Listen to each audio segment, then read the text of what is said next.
Hello दोस्तों, मैं पारुल मिश्रा आज फिर आप लोगों के लिए एक मजेदार कहानी लेकर आई हूँ। आज की कहानी उड़ीसा के एक छोटे से कस्बे में रहने वाली मोहतरमा ने भेजी है, जिनका नाम रेखा है। उन्होंने मेरे इंस्टाग्राम पर मुझसे संपर्क किया। हम दोनों ने थोड़ी सी गपशप लड़ाई और फिर रेखा ने मुझे अपनी कहानी भेज दी। उनकी यह कहानी मुझे काफी इंटरेस्टिंग लगी। मैंने रेखा को इस कहानी पर वीडियो बनाने का प्रॉमिस कर दिया। आओ दोस्तों, अब हम इस कहानी की शुरुआत करते हैं। रेखा की कहानी, पारुल की जुबानी। उमेश नाम का एक लड़का था जो अपनी माँ के साथ आनंदपुर नाम के एक गांव में रहता था। वह बचपन से ही शरीर से कमजोर लड़का था। सबको लगता था कि उमेश बड़ा होकर ताकतवर बनेगा, मगर उमेश जवान होने के बाद भी बचपन की तरह ही कमजोर रहा। गांव के लोग उसकी इस कमजोरी का फायदा उठाते थे, खासकर तब जब बगिया में आम और जामुन लगते थे।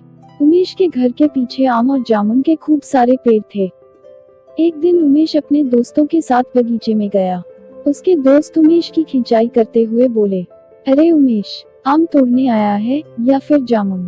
उमेश ने हंसते हुए उत्तर दिया, दोनों। उसके दोस्त उसकी हंसी उड़ाते हुए बोले, एक तो तू इतना कमजोर है कि तुझसे पत्थर तक फेंका नहीं जाता, और तू आम जामुन तोड़ेगा।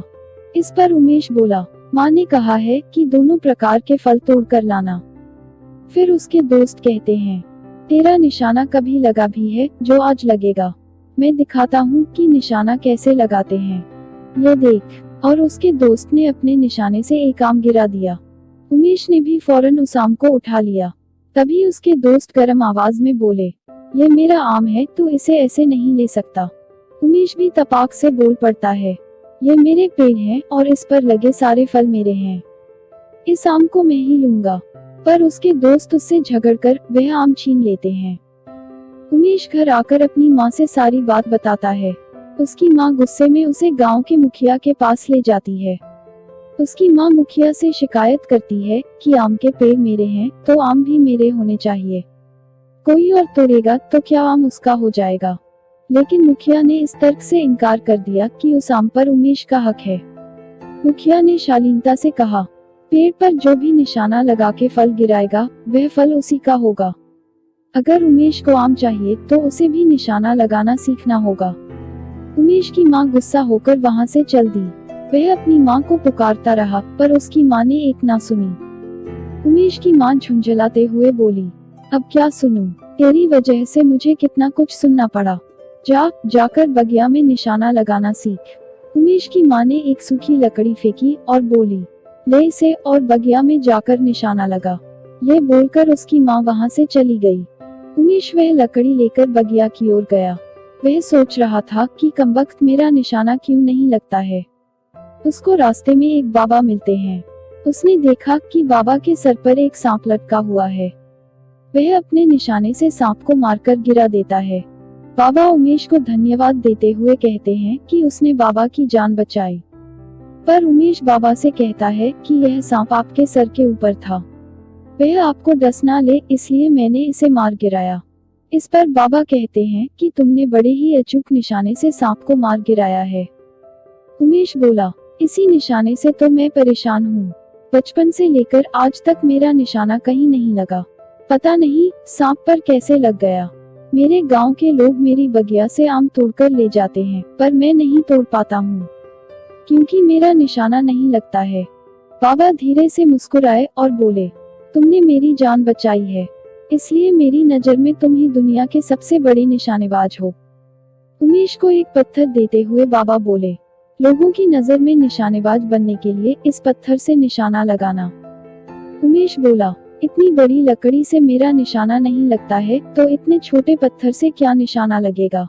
बाबा बोले, ये आम पत्थर नहीं है, ये जादुई पत्थर है।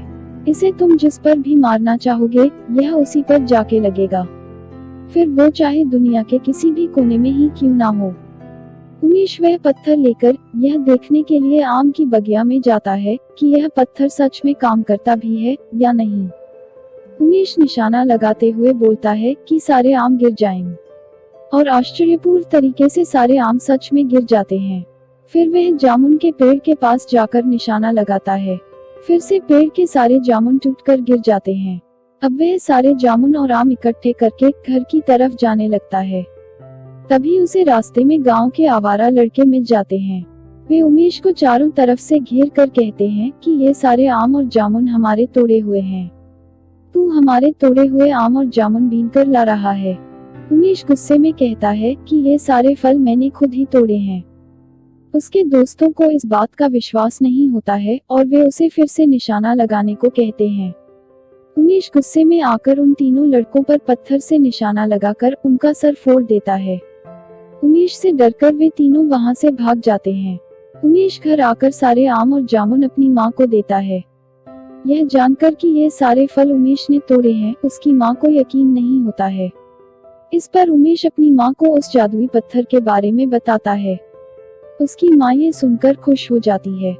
तभी गांव के मुखिया कुछ लोगों को लेकर उमेश के घर आते हैं और उमेश को पकड़ने का आदेश देते हैं। तभी उमेश की माँ कहती है, अरे रुको, क्या किया है मेरे बेटे ने जो इसे मारने के लिए इतने सारे लोग लेकर आए हो। इस पर मुखिया कहते हैं कि इसने मेरे बेटे और उनके दोस्तों का सिर फोड़ दिया है। उमेश की माँ उमेश की गलती के लिए सभी लोगों से माफी मांगती है, पर मुखिया नहीं मानता है। वह अपने लोगों को आदेश देता है कि उमेश का सर फोड़ दिया जाए। यह सुनकर उमेश को गुस्सा आ जाता है और उस जादुई पत्थर से वह उन सब का सिर फोड़ देता है।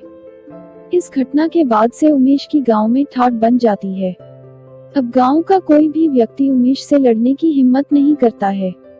सब लोग उमेश से डरने लगते हैं। इसी डर की वजह से पूरा गांव उनसे बात करना छोड़ देता है। एक दिन उसकी माँ उसे समझाती है कि इस जादुई पत्थर के कारण तुझसे सब डरते हैं।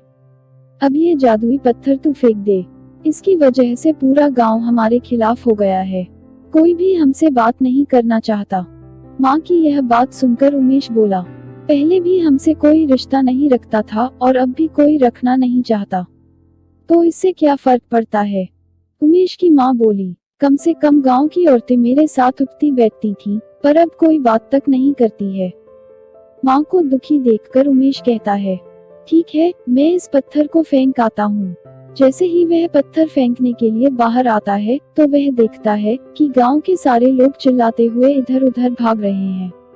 तभी एक गांव वाला मुखिया से कहता है कि गांव की तरफ टिड्डियों का झुंड आ रहा है।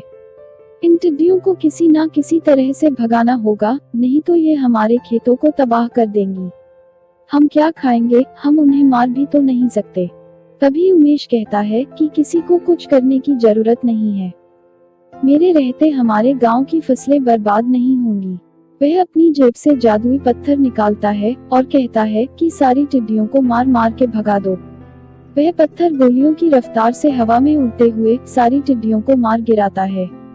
इस तरह उमेश टिड्डियों के कहर से गांव की सारी फसल बचा लेता है। सभी लोग उमेश के इस कार्य से बहुत खुश हो जाते हैं। मुखिया भी उमेश को गांव के युवा संगठन का मुखिया घोषित कर देते हैं और सभी लोग अब उसके परिवार के साथ प्रेम से रहने लगते हैं। कहानी से शिक्षा, हमें कभी भी किसी इंसान को कमजोर नहीं समझना चाहिए। वक्त आने पर वह कमजोर इंसान भी उपयोगी सिद्ध हो सकता है। आपको मेरी कहानी कैसी लगी, कमेंट बॉक्स में बताइए, ताकि मैं आप लोगों तक अच्छी अच्छी कहानियां ला सकूं। हमारे चैनल को सब्सक्राइब करना ना भूलें और साथ ही वीडियो को लाइक करें और अपने दोस्तों के साथ व्हाट्सएप, इंस्टाग्राम और फेसबुक पर शेयर करें। नई नई मजेदार कहानियों के नोटिफिकेशन के लिए बेल आइकॉन को जरूर दबाएं। धन्यवाद।